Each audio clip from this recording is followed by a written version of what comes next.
Hello dear friends, channel green ভিউয়ে আপনাদেরকে স্বাগতম। এটি আমার একটি 12 মাসি থাই লম্বা সবেদা গাছ। এই সবেদা গাছটিতে সারা বছরই সবেদা হয়। এই সবেদা গাছের উপরে আমার চ্যানেলে ভিডিও আছে। সেখানে গ্রীষ্ম এবং বর্ষাকাল মিলিয়ে যে সবেদা সেগুলো সেখানে পরিদর্শন করা আছে। এটা শীতকালীন ফসল। শীতকালে সবেদা বেশিরভাগ শীতকালেই হয়। এখানে বড় ছোট মাঝারি বিভিন্ন রকমের সবেদা এখানে আছে। ছোট সবেদা আছে যেগুলো আস্তে আস্তে সঙ্গে বড় হবে।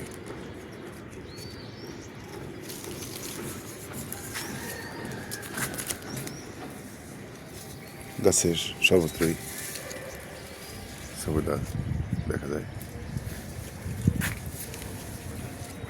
এবং কিছু সবেদা খুব বেশ ছোট অবস্থায় আছে যেগুলো বড় হবে এবং সারা বছর এইভাবে সারা বছরই এই গাছে সবেদা থাকে। সবেদাগুলো খুব মিষ্টি, আপনারা জানেন, তাই সবেদা অনেক মিষ্টি হয়।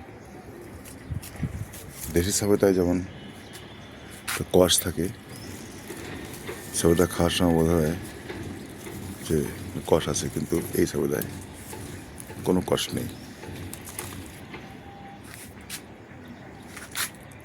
যে কারণে মিষ্টতা একটু বেশি।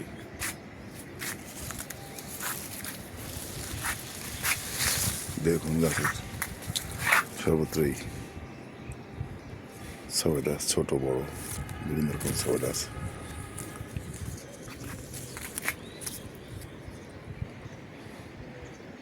বড় সবেদা, তার সাথে ছোট সবেদা।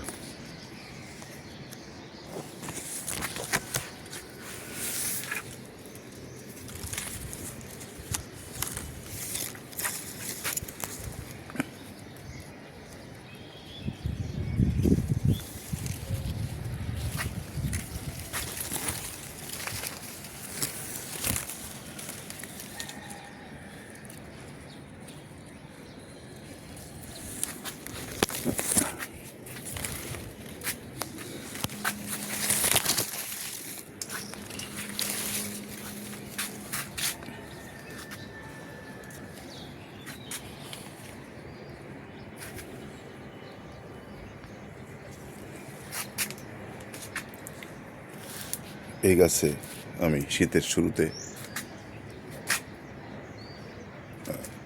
যে দানাদার যে সারগুলো সেগুলো আমি দিয়েছিলাম। হাড় গুঁড়ো, শিংকুচি, ভার্মি কম্পোস্ট এবং অন্যান্য কিছু অল্প আকারে কিছু রাসায়নিক সার।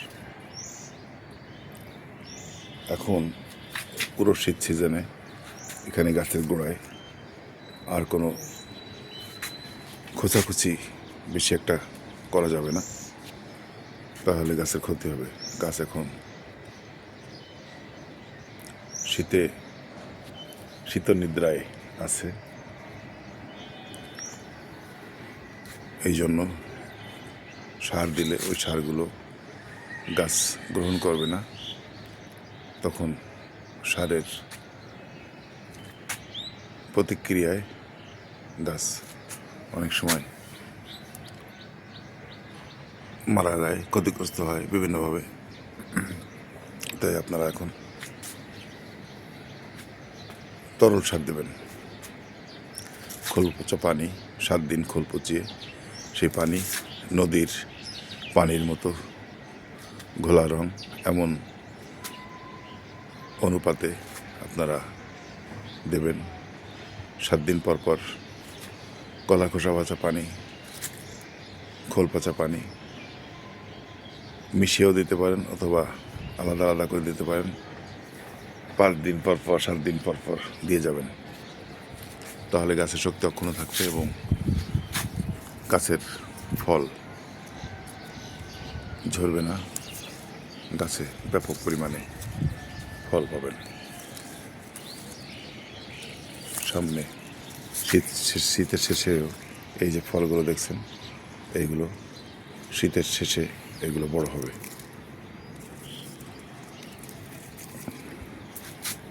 তো সারা বছর ফল পেতে হলে আপনাকে সার ব্যবস্থাপনা সেই রকম করতে হবে। বছরে 2 বার, শীতের শুরুতে একবার আর বর্ষার আগে শুরুতে একবার, 2 বার আপনারা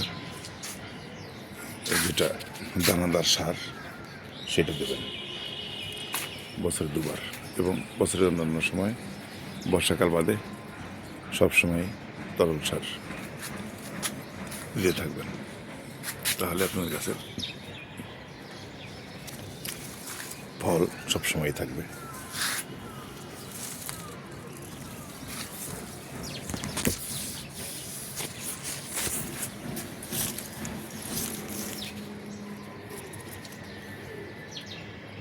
এবং এই ফলগুলো গাছ থেকে আমি পাকার পরে সংগ্রহ করি। এগুলো ছিঁড়ে ঘরে রাখি না। ছিঁড়ে ঘরে রেখে পাকালে এতটা মিষ্টি এবং স্বাদের হয় না, তাই আমি গাছ থেকে পাকার পরে এগুলো আমি সংগ্রহ করি এবং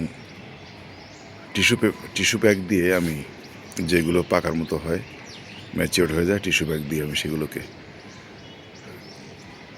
বেঁধে রাখি এবং টিস্যু প্যাক থেকে আমি পাকা সবেদার ঘ্রাণ পাই, তখন আমি সেগুলো সংগ্রহ করি। এইভাবে আমি পুরোপুরি গাছ পাকা সবেদা সংগ্রহ করে সেগুলো আমরা